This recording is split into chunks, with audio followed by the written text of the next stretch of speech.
할렐루야. 오늘도 이렇게 영상으로 여러분들을 만나게 되었습니다. 우리는 이 땅을 살아가면서 정확한 팩트 속에서 살아가야 되는데 잘못된 이 거짓되어지고 왜곡되어지는 이러한 소식들을 접할 때 가슴이 너무나 안타까운 뿐입니다. 얼마 전 뉴스를 보니까 여의도 순복음교회에 코로나 확진자가 또 발생했다라는 뉴스를 보았습니다. 일반 사람들은 그 뉴스를 보게 되면 여의도 순복음교회에서 코로나 확진자가 또 발생했구나라고 하고 이해를 할 것입니다. 그런데 여의도 순복음교회에서 그 내용을 다시금 진상 조사를 해서 밝힌 바가 있는데, 여의도 순복음교회 교인은 맞지만 그들이 코로나19에 감염되어진 그 시작점은 다 일반적인 생활 속에서 감염이 되었다는 겁니다. 시작이 어디이며 또 끝이 어딘지를 분명히 알지 못하고 잘못된 이 보도를 하게 되면 분별할 수 없는 사람들은 주어지는 대로 믿어버리는 경우가 많습니다. 그래서 심지어는 요즘 예수 믿는 사람들은 마을 회관도 오지 말라고 합니다. 교회 다니는 아이들은 학교 오는 것조차도 뭔가 모르게 눈치를 봐야 한다고 합니다. 정확한 팩트를 가지고 우리에게 전달되어질 때에 이 사회는 온전한 분별을 할 수 있다고 보여지게 됩니다. 그러기에 우리 특별히 믿는 사람들은 정확하게 잘 분별할 수 있는 그런 지혜로움을 가지고 살아가야 할 것입니다. 오늘 본문의 말씀은 로마서 12장 2절의 말씀입니다. 너희는 이 세대를 본받지 말고 오직 마음을 새롭게 함으로 변화를 받아 하나님의 선하시고 기뻐하시고 온전하신 뜻이 무엇인지를 분별하도록 하라고 말씀합니다. 우리는 온전히 잘 분별된 모습을 가지고 살아가면서 영적으로 건강한 그런 그리스도인이 되어져야 됩니다. 오늘 세 번째 시간으로 영적으로 건강한 그리스도인의 장애물이라는 제목으로 함께 말씀을 나누겠습니다. 성공하는 직장인을 위해서는 크게 세 가지 분야에서 자기 관리가 필요하다라고 말합니다. 그 첫 번째가 바로 전문성입니다. 전문성에 대한 자기 관리가 잘 되어야 되고, 두 번째는 인맥적 자기 관리가 잘 되어져야 한다고 합니다. 그리고 세 번째는 건강 관리에 대해서 자기 관리가 잘 되어져야 한다고 합니다. 이렇게 총체적으로 해야 될 이 자기 관리, 이 세 가지가 잘 관리되어질 때 직장 생활과 또 일반 인생을 살아가는 가운데에서 성공적인 인생을 살 수가 있고, 또한 세상 가운데 당당할 수가 있다는 것을 전문가들은 얘기하고 있습니다. 그렇게 놓고 본다면 우리 믿는 사람들도 우리는 총체적인 자기 관리가 잘 되어져야 됩니다. 그래서 세 가지로 한번 구분해 보게 되면, 첫 번째는 전문적인 그리스도인이 되어야 돼요. 전문적인 그리스도인. 정말 예수 믿는 사람으로서 조금도 손색함이 없는 그러한 그리스도인이 바로 전문적인 그리스도인입니다. 두 번째는 인맥적 관계인데, 우리는 한층 더 나가서 신맥적 관계도 잘 관리해야 됩니다. 하나님과의 관계, 그리고 우리 인맥적인 관계, 이 신맥과 인맥의 관계가 잘 관리되어야 되고, 그리고 마지막 세 번째는 영적인 건강을 위한 내면적 관리가 잘 되어져야 합니다. 지금까지 우리는 영적으로 건강한 그리스도인으로 살아가면서 우리 안에 있는 내면의 장애물이 되는 다양한 요소들을 함께 살펴보았습니다. 그러기에 우리는 이 내면에 있는 이 장애물들이 제거되지 않으면 우리는 언제든지 넘어질 수밖에 없고, 우리는 언제든지 실패할 수밖에 없다는 것입니다. 오늘은 세 번째 시간으로 그리스도인이 하지 않아야 할 행동, 즉 내면의 장애물이 되는 요소 5가지에 대해서 살펴보고 또한 적용해 보려고 합니다. 첫 번째는 혼자 있는 시간을 두려워하지 않아야 합니다. 영적으로 건강한 그리스도인은 한적한 곳에서 홀로 계셨던 주님을 생각하면서 살아가야 됩니다.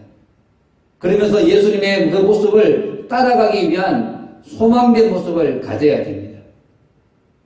영적으로 건강한 그리스도인은 예수 그리스도 안에서 자신의 정체성을 발견하기 위해 주님과 깊은 교제의 시간을 가지는 겁니다.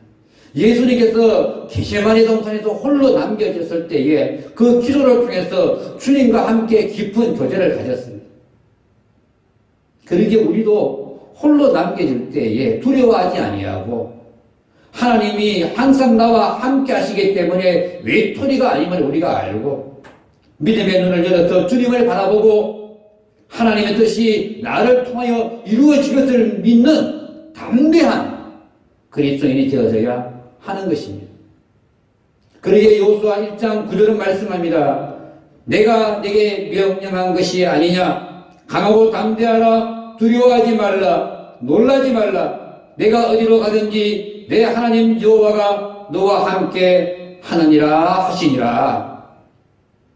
저와 여러분들이 어디에 있든지 어디에 가든지 하나님께서 항상 나와 함께 하신다는 이 말씀을 믿고 강하고 담대하게 주님과 늘 교제하고 우리의 신앙의 정체성을 굳게 하는 영적으로 건강한 신지의 가족들 다 될 수 있으시기를 예수님 이름으로 축원드립니다. 두 번째, 그리스도인들이 하지 않아야 할 행동. 두 번째는 실패했다고 포기하지 않아야 합니다. 실패가 포기해야 할 이유가 되어서는 안 된다는 겁니다. 실패는 성공의 어머니다라고 하는 말이 있지 않습니까? 실패로 인하여서 개선의 원인을 찾게 되는 것입니다. 그래서 실패를 통해서 더 성공할 수 있고 더 한 걸음 더 나아갈 수 있는 그런 원인을 찾고 분석할 수 있는 것입니다. 그렇게 본다면 실패를 통해서 우리는 새롭게 개선하며 성장할 수 있는 그런 기회로 활용해야 하는 겁니다. 영적으로 건강한 그리스도인은 우리가 달려가다가 넘어질지라도 주님께서 나보다 먼저 앞서 가셔서 손을 내미시면서 나에게 손을 내미는 그 손을 통해서 우리가 그 손을 잡을 수 있는, 그 손을 잡기 위해서 일어설 수 있는 그 모습이 바로 영적으로 건강한 그리스도인이라는 겁니다. 환난이 나를 엄습할지라도 포기하지 말고 주님을 바라봐야 합니다. 그러므로 환난과 실패 속에서도 포기하지 아니하고 소망을 찾아가는 신지의 가족들이 되시기를 바랍니다. 성경은 우리에게 말씀합니다. 로마서 5장 3절에서 4절의 말씀입니다. 다만 이뿐 아니라 우리가 환난 중에도 즐거워하나니 이는 환난은 인내를, 인내는 연단을, 연단은 소망을 이루는 줄 알미로다. 아멘. 인생에 실패의 아픔이 올 때 실패가 포기의 이유가 될 수 없다는 굳건한 믿음으로 지금의 실패를 새로 달려가기 위한 디딤돌로 삼아야 됩니다.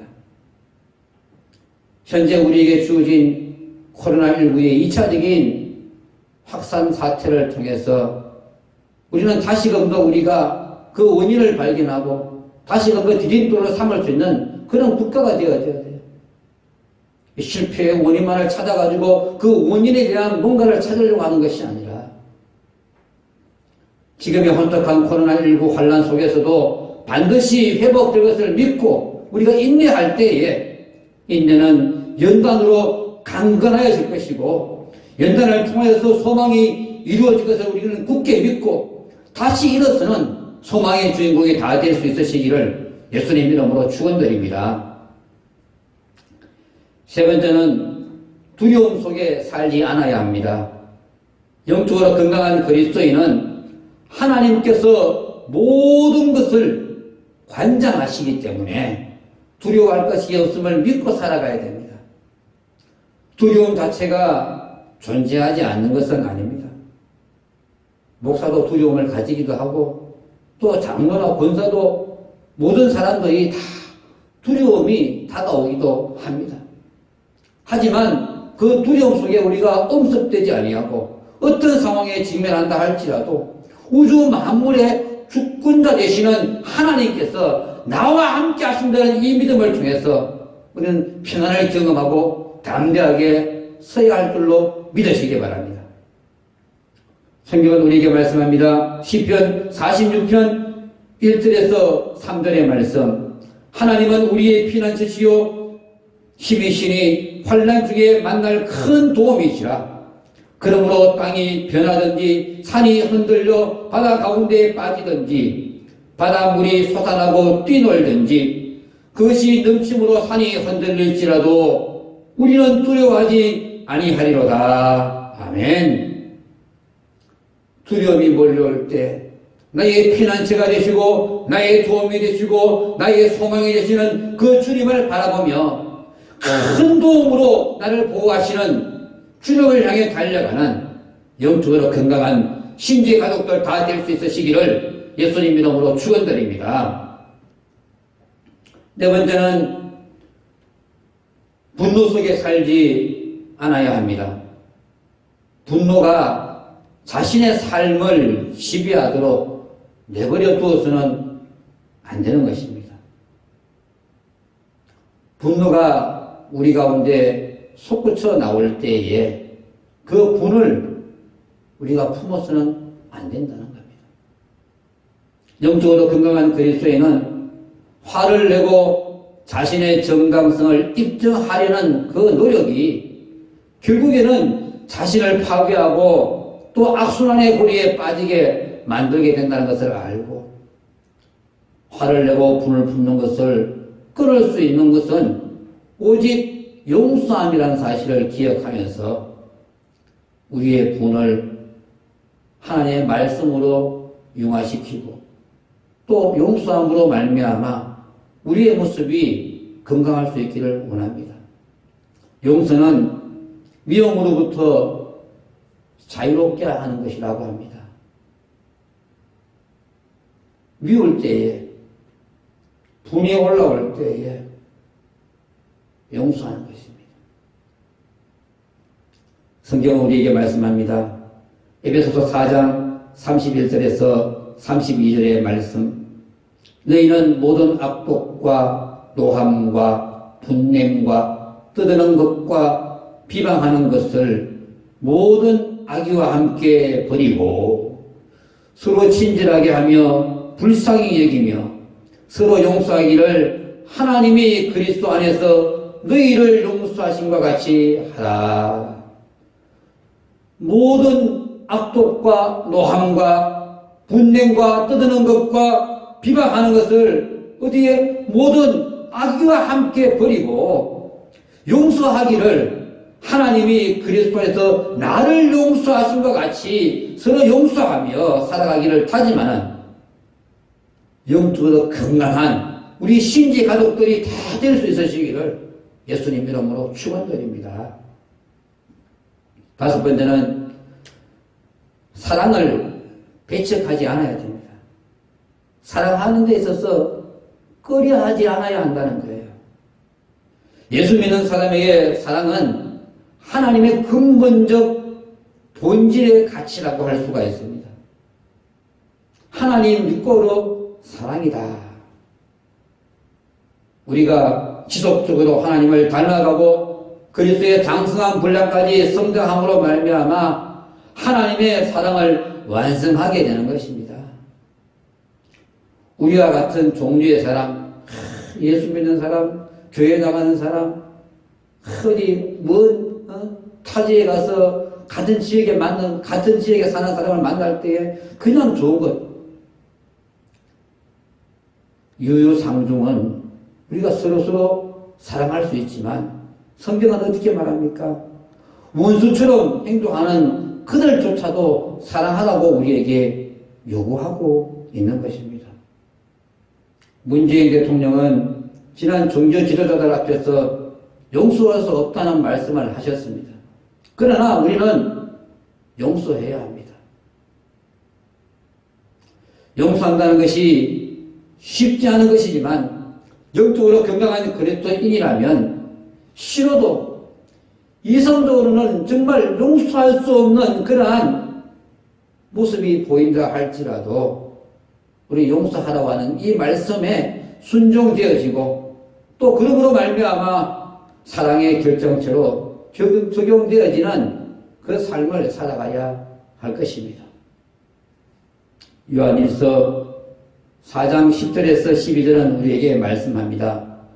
사랑은 여기 있으니 우리가 하나님을 사랑한 것이 아니요 하나님이 우리를 사랑하사 우리 죄를 속하기 위하여 화목제물로 그 아들을 보내셨습니다. 사랑하는 자들아 하나님이 이같이 우리를 사랑하셨은즉 우리도 서로 사랑하는 것이 마땅하도다. 어느 때나 하나님을 본 사람이 없으되 만일 우리가 서로 사랑하면 하나님이 우리 안에 거하시고 그의 사랑이 우리 안에 온전히 이루어지느니라. 아멘. 하나님께서 우리에게 사랑을 주시고 예수 그리스도께서 사랑을 실천하셔서 그 사랑을 완성하신 것처럼 저와 여러분이 내 마음이 아니라 내 기분이 아니라 내 감정이 아니라 바로 주님의 마음으로 하나님의 사랑을 실천함으로 말미암아 영적으로 건강한 신재 가족들이 다 될 수 있으시기를 예수님 이름으로 축원드립니다. 말씀을 정리합니다. 우리는 지난 2주간을 거쳐 오늘 3주째까지 걸쳐 영적으로 건강한 그리스도인의 내면적 장애물에 대해서 살펴보았습니다. 오늘까지 살펴본 이 16가지의 범주가 모든 것들을 포함하지는 않겠지만 그나마 이 16가지의 이 내면의 장애물만 제거되어도 우리는 영적으로 건강한 그리스도인으로 당당할 수가 있다는 것입니다. 그런 의미에서 다시 한 번 더 우리가 하나하나 되짚어 보기를 원합니다. 우리가 영적으로 건강한 그리스도인으로 살아가는 이 장애물, 첫 번째는 자신이 완전한 것처럼 가식적으로 행동하지 않아야 하는 것이며, 둘째는 자기 연민으로 시간을 허비하지 않아야 하는 것이며, 세 번째는 자신의 문제에 대해 남들을 탓하지 않아야 하는 것이고, 네 번째는 나에게 당연한 권리가 있는 것으로 여기지 않아야 하며, 다섯 번째는 즉각적으로 결과가 나타나기를 기대하지 않아야 하고, 여섯 번째는 내 힘으로 통제할 수 없는 일에 에너지를 낭비하지 않아야 하고, 일곱 번째는 모두에게 기쁨이 되어야만 한다는 염려를 하지 않아야 합니다. 여덟 번째는 모든 사람의 성공을 억울해하지 않아야 합니다. 아홉 번째는 과거에 머물며 살지 않아야 합니다. 열 번째는 위험을 감수하는 것을 두려워하지 않아야 합니다. 11번째는 남들의 관심을 사려고 하지 않아야 합니다. 그리고 오늘 살펴본 것 12번째는 혼자 있는 시간을 두려워하지 않아야 합니다. 13번째는 실패했다고 포기하지 않아야 하고, 14번째는 두려움 속에 살지 않아야 하며, 15번째는 분노 속에 살지 않아야 하고, 마지막 16번째는 사랑을 배척하지 않아야 한다는 것입니다. 여러분들이 이러한 행동을 하지 않는다는 것은 내 안에 존재하는 장애물이 제거되었다는 증거입니다. 여러분들 어떻습니까? 내 마음에 이 16가지의 범주가 다 사라지고 없습니까? 이러한 행동을 벗어남으로 영적으로 건강한 그리스도인으로 또 더 나아가서는 성화의 걸음으로 우리는 옮겨나가야 할 것입니다. 오늘 본문은 어떻게 말씀합니까? 너희는 예수를 믿는 모든 사람들은, 신지의 가족들은 이 세대를 본받지 말라 하고 말씀합니다. 이 세대는 죄가 될 수 있는 것들을 따라하지 말라. 득이 되지 못한 것들을 따라하지 말라. 그리스도인으로 살아가는 가운데에 나를 넘어지게 할 수 있는 이 장애 요소를 따라하지 말라고. 영적으로 건강한 그리스도인으로 오직 마음을 새롭게 함으로 변화를 받아 하나님의 선하시고 기뻐하시고 온전하신 뜻이 무엇인지를 분별하도록 하는 삶을 살아가라고 말씀합니다. 그것이 바로 영적으로 건강한 그리스도인, 당당한 그리스도인. 주님을 지금 당장 만난다 할지라도 우리는 자신있게 주님 앞에 설 수 있는 그러한 그리스도인이 된다는 사실입니다. 그리스도인이 하지 않아야 할 이 16가지의 행동을 우리가 잘 적용함으로 영적으로 건강한 그리스도인으로 살아가되 정말 하나님 앞에 당당히 서서 달려갈 수 있는 우리 신재 가족들 다 될 수 있으시기를 예수님 이름으로 축원드립니다. 기도합니다. 하나님 아버지, 이 땅을 살아가는 저희들이 온전히 주님 앞에 세워져 나갈 때에 전문적인 그리스도인이 되어지게 하여 주시고 신적인 신맥의 관계와 또 수평적인 인맥의 관계가 아름답게 연결되어지게 하여 주시고 오늘 나에게 주어진 이 하루의 삶을 통해서 정말 영적으로 건강한 그리스도인으로 당당히 서서 달려갈 수 있는 저희들이 될 수 있도록 인도하여 주옵소서. 예수님의 이름으로 기도드리옵나이다. 아멘.